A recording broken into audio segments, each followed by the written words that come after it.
Mga kaigsuonan, gihubit sa liturhiya sa pulong ang dagkong mga butang, ang katingalahan nga mga butang nga nahimo sa Dios ug padayon niyang gihimo alang kanato ang iyang pinalanggang katawhan.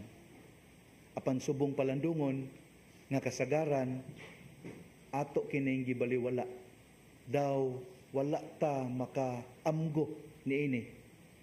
Ang pangutana nganuman, what's preventing us from truly appreciating the wonderful things the Lord has done and continues to do for us? Unsa maning matanga sa sakit nga mitakboy kanato, nga dili man ta makahudyaka, makalipay, makamaya niining mga gibuhat sa Ginoo kanato. Lahi man ang tinubdan sa atong kalipay, dili man ang mga butang nga iyang nahimo, matud pa sa Salmo Responsorio. Murag ang atong kalipay naa manukad sa mga butang nga dagko nga buot natong buhaton.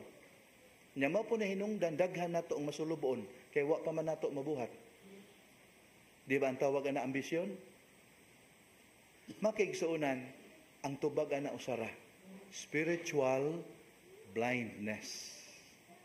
Espirituhanong pagkabuta nga tinukmod sa tawhanong ambisyon, kalibutanon nga mga pangindahay nga maghimo kanato nga morally calloused and spiritually insensitive. Palihog pamaldungi gud ninyo, second letter of Paul to the Corinthians, chapter 4, verses 3 to 4. 2 Corinthians 4, 3 to 4.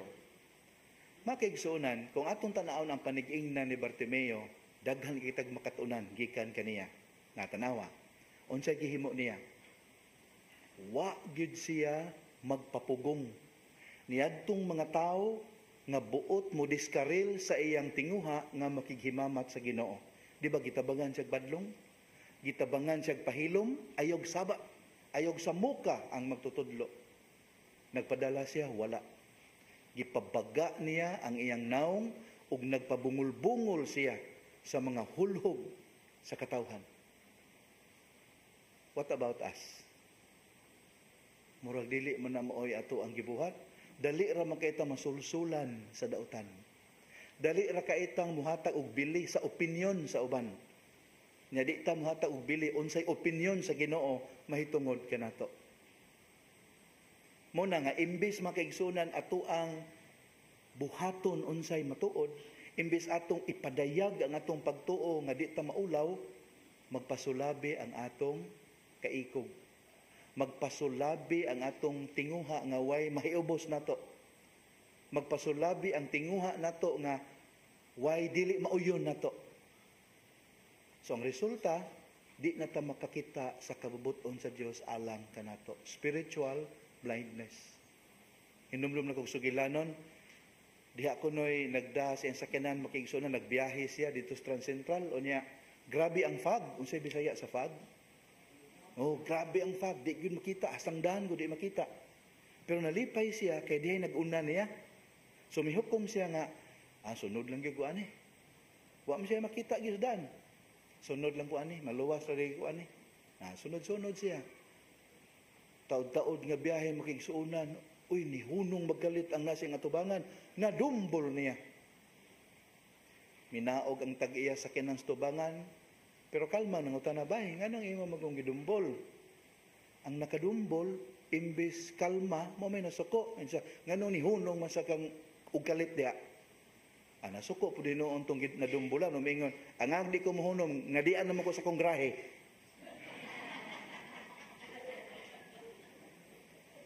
That's spiritual blindness.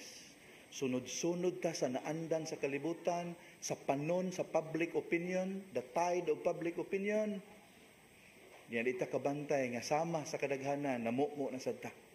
Wa na ta makatuman sa kabubuton sa Dios. Unsa gibuhat ni Timeo?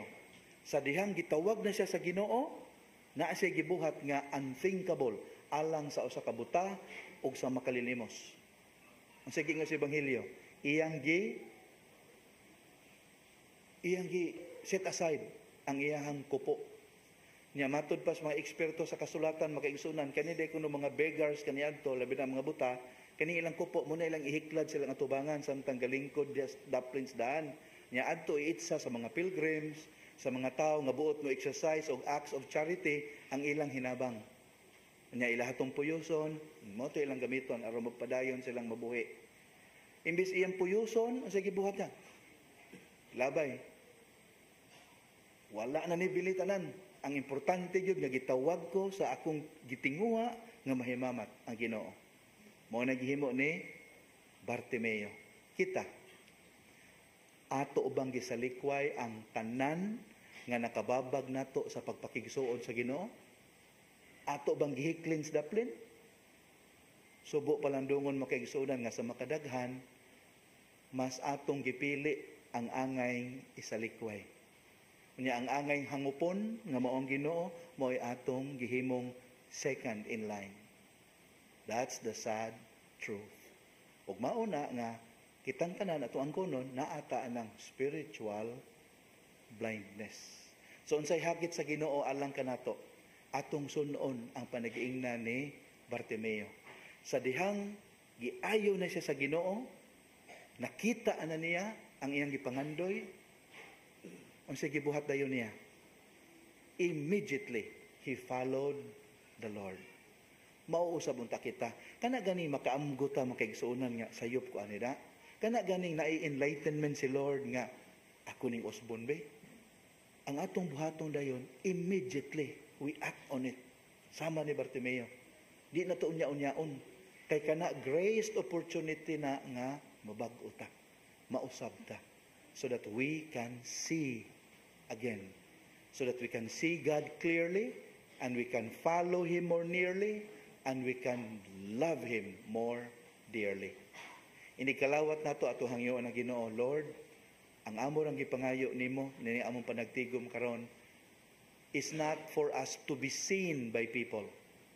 No, ang among gipangayo is for us to see. Makakita kanimo og sa imong kabubuton. Amen.